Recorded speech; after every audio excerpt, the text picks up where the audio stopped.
Ang programang ito ay rated SPG. Striktong patnubay at gabay ng magulang ang kailangan. Maaaring may masiselang tema, lengguwahe, karahasan, sexual, horror o droga na hindi ang Kung palagi kang nanonood ng Batang Quiapo, pahingi naman ng isang like dyan. At kung pwede, pakishare na rin bilang pagsuporta. Maraming salamat. Narito ang ating update at kunting advance episode na rin dito sa FPG's Batang Quiapo. Matinding bakbakan ang nangyayari dito sa grupo ni Tanggol at sa mga Aprikanong katransaksyon ni Senyor Facundo. Tumawag lang naman kasi itong si Marcelo na papasok sila Tanggol at agad ginulat nila Tanggol ang mga Aprikano. Agad nila itong binakbakan ng tudo dahil nanlaban lang naman ang mga ito. Kaya sila Tanggol nakuha ang mga kontrabando. Mabilis umalis sila Senyor Facundo at Marcelo sa naturang lugar. Ngunit sila Tanggol agad nga silang umalis, pero ang hindi nila inaasahan, marami palang pulis ang nag-aabang sa kanila. Agad naman silang hinabol. Buti na lang nakapasok sila Tanggol sa isang kalsada na walang harang na mga kapulisan, kaya matagumpay nila Tanggol na matakasan ang mga kapulisan at makauwi ito sa lugar kung saan naghintay sila Senyor Facundo. Tuwang-tuwa sila Senyor Facundo dahil lahat ng diamante at yung kanilang dalang droga ay naiuwi nila ito sa kanilang mansyon. Pero ang masaklap, pagdating sa hatian ay ang gustong mangyayari kay Tanggol ay 50-50. Kalahati mapunta kay Senyor Facundo, kalahati rin ang mapupunta dito sa kanila Amanda, Primo at Tanggol. Kahit yung droga wala nang pakialam sila Tanggol doon. Yung brilyante lang daw talaga ang kailangan na hatian daw umano ng maayos yung kanilang kikitain.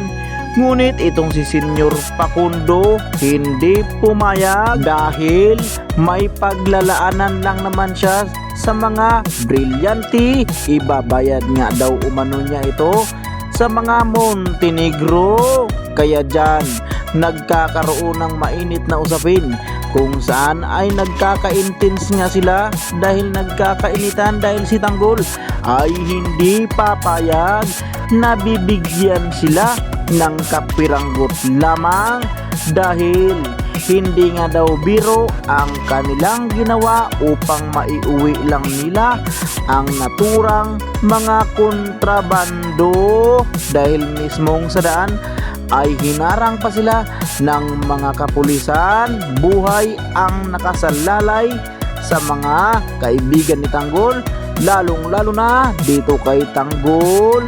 Kaya hindi siya papayag pag hindi maayos ang hatian sa naturang kinita. Yan ang ating sabay-sabay natutukan kung ano ang mangyayari sa kanilang pag-uusap. Samantalang itong si Don Julio, habang nagkikwentuhan sila nitong si David, ginulat ngayon ni Bullet itong si Don Julio.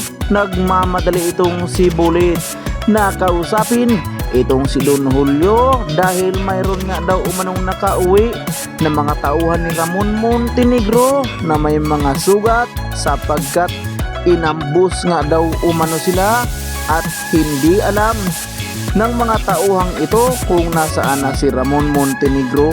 Sa ngayon, Olga nang gigigil dahil hindi nga daw umano napaslang ng kanyang mga tauhan. Isang tindira lamang daw umano sa Quiapo. Hindi pa nila mapaslang-paslang, napakapulpul nga daw masyado ang kanyang sariling tauhan. Kaya galit na galit ito, hinampas niya ang kanyang cellphone. Samantalang itong si Don Julio agad itong lumabas at sinalubong ang mga tauhan nito kasama nitong si Ramon Montenegro, kung saan ay nagsasalita lang naman ang mga ito na hindi daw nila alam kung nasaan si Ramon sa ngayon dahil nagkakahiwalay nga daw umano sila sa matinding bakbakan.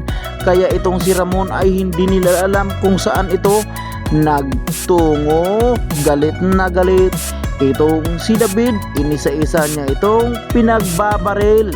Don Julio galit na galit rin, ngunit itong si David nagpresenta rito na siya nga daw umano ang gagawa ng paraan na hanapin ang kanyang Papa Ramon dahil ang gustong mangyari ni David ay pustahin niya mismo itong si Ramon Montenegro, pero hindi pumayag itong si Don Julio. Wag na nga daw umano, baka mapapahamak ang kanyang impostor na apo na itong si David dahil hindi nga daw nila alam kung sino ang umambos at kung sino ang kanilang kalaban.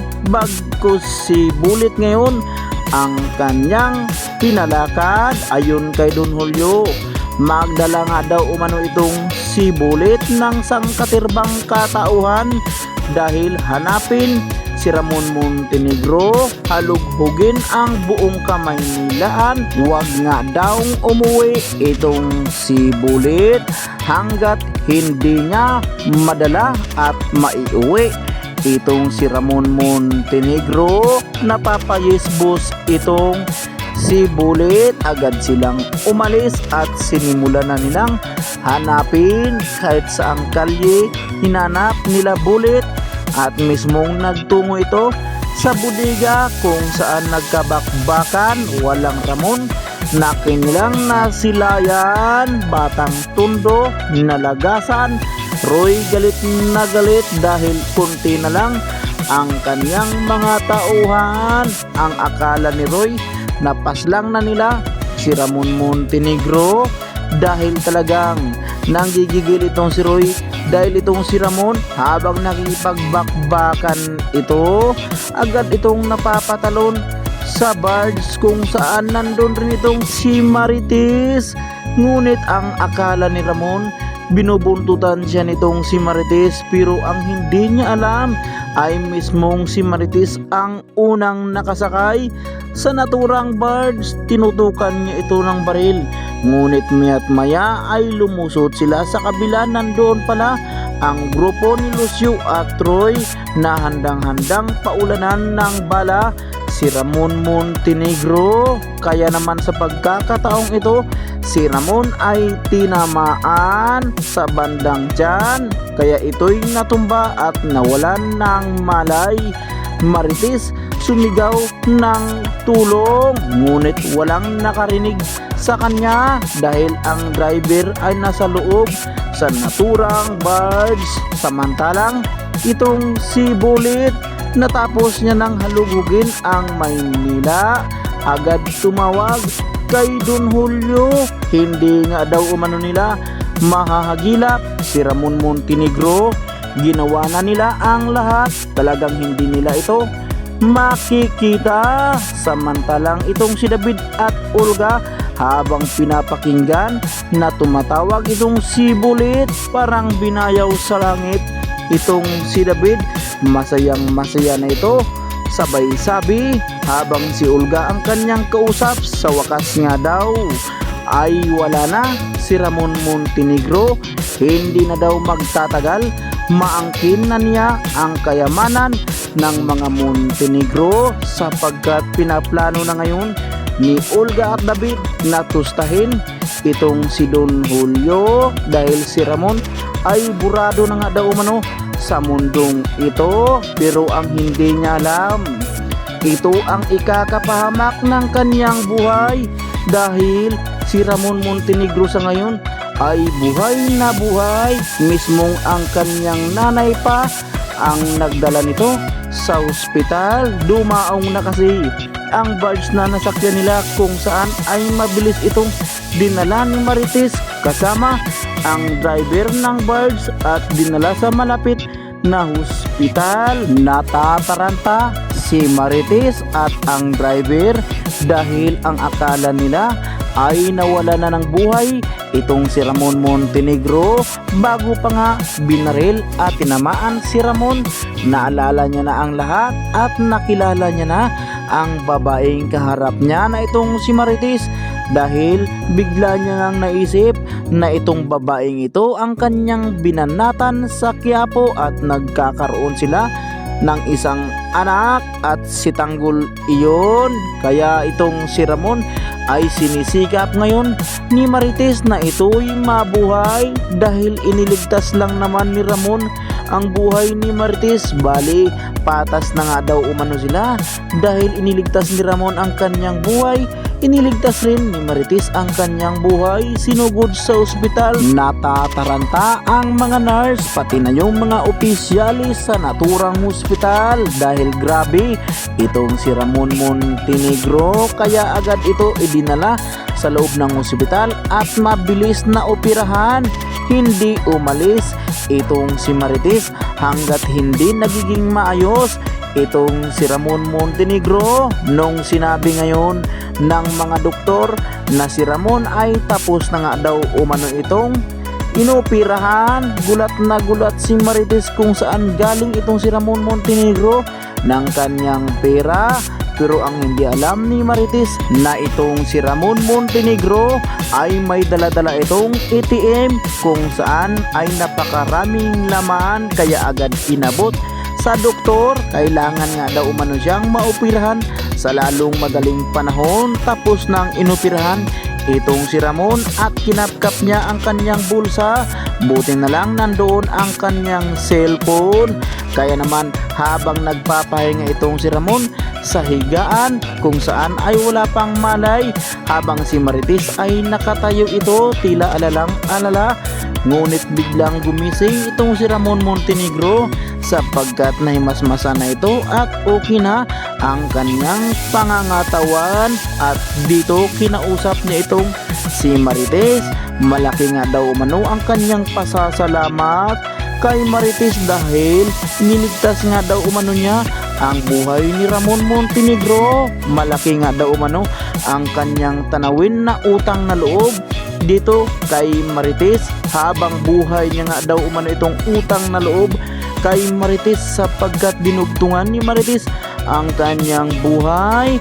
Ngunit sa pagkakataong ito, dahil medyo humaba na ang kanilang usapan, dito ipiniliwanag ni Ramon Montenegro at inamin niya kay Marites dahil lahat nga daw umano ng kanyang kalukuhan ay naalala ni Ramon Montenegro. Marites napapanganga, gulat na gulat nung sinabi ni Ramon na siya nga daw umano yung lalaki na bumanat sa kanya kung naalala niya nung pista ng Poong Nazareno kung saan ay mayroon nga daw siya umanong babaeng binanatan at walang iba kundi si Marites nga daw. Ikaw nga daw umano. Galit na galit itong si Marites, agad niyang sinampal ng napakalakas at napakadiin na sampal sa mukha ni Ramon. Tumalsik ang salamin ni Ramon, hindi niya mahanap sa sobrang lakas ng pagkasampal ni Marites. Sabay sabi ni Marites, hindi nga daw biro ang ginawa ni Ramon. Sirang-sira nga daw ang kanyang buhay at ang kanyang pamilya mula nung ginawa ni Ramon ang kanyang kalukuhan kay Marites.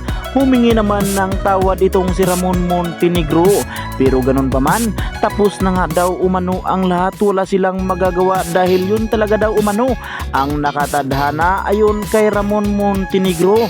Pero wag nga daw umanong magsisisi si Marites dahil binigyan niya na nga daw umano ng magandang buhay ang kanyang anak na si Tanggol. Gulat itong si Marites, hindi niya akalain na nagkikita at nakilala na pala ni Ramon si Tanggol. Sabay sabi ni Marites, kilala mo si Tanggol? Agad namang napauo itong si Ramon Montenegro. Oo nga daw, nandoon nga daw umano sa mansyon, magkasama na nga daw umano sila sa ngayon. Ngunit ayon kay Marites, baka hindi nga daw umano si Tanggol ang kanyang nakasama, dahil nakita niya nga minsan itong si Tanggol kung saan ay palaboy-laboy ito sa Quiapo, at alam ni Marites kung saan nagtatrabaho itong si Tanggol, yung dating pinapasukan ni Tanggol sa resto bar nitong si Busby. Kaya naguluhan itong si Marites dahil diskumpyadang diskumpyada itong si Marites. Agad ngang tinanong kung mayroon nga ba daw umanong patunay o pruweba itong si Ramon Montenegro na kasama niya itong si Tanggol, at kilalang kilala niya ba daw umano ang kanyang anak. Kaya agad inilabas ni Ramon ang kanyang cellphone at hinanap, dahil isa lang talaga ang kanyang litrato dito kay David. Agad niya itong nakita, at ito nga daw umano ang bukod tanging nag-iisang litrato ng kanyang anak na si Tanggol. Ipinakita niya agad kay Marites. Ayon kay Ramon, Marites, ito ba ang anak nating si Tanggol? Napatanong itong si Ramon Montenegro. Marites nan lalaki ang mata, sabay nga at napasabi ito ng halaka. Huy Ramon, hindi nga daw umano ang kanilang anak ito, dahil ito nga daw ay si David. Hindi nga daw umano ito si Tanggol, anak nga daw umano ni Rigor ito. Dito sa kanya, Ramon Montenegro, na bigla sa sinabi nitong si Marites, biglang sumakit ang sugat ni Ramon Montenegro. Nasira ang mukha ni Ramon, nangulubot ang mukha habang tinuro niya ang cellphone na may picture nitong si David.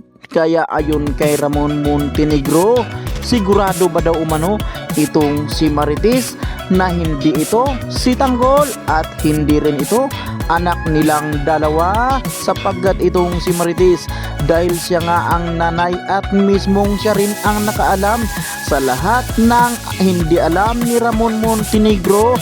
Oo nga daw ayon kay Marites, kahit ano nga daw umano ang mangyayari ay hindi niya makakalimutan kung sino ang kanilang anak, dahil ayon kay Marites, napakabait na bata nga daw umano ang kanilang anak na si Tanggol. Hindi kagaya dito sa pinakitang litrato ni Ramon na napakademonyo nga daw umano ito. Kung gaano nga daw kagaspang ang ugali ni Rigor, ay ganun rin daw umano itong si David, na hawak-hawak ngayon ni Ramon Montenegro ang larawan nito. Kaya itong si Ramon ay gigil na itong makauwi. Gusto niya na ngang umalis sa naturang hospital, pero ito'y hindi pa pinayagan. Marami pang pinag-uusapan nila Marites dyan at Ramon Montenegro, at mauwi ito sa napakagandang usapan kung saan ay sasabihin lahat ni Marites kung anong klaseng ugali ni Rigor at yung kanyang anak na si Tanggol.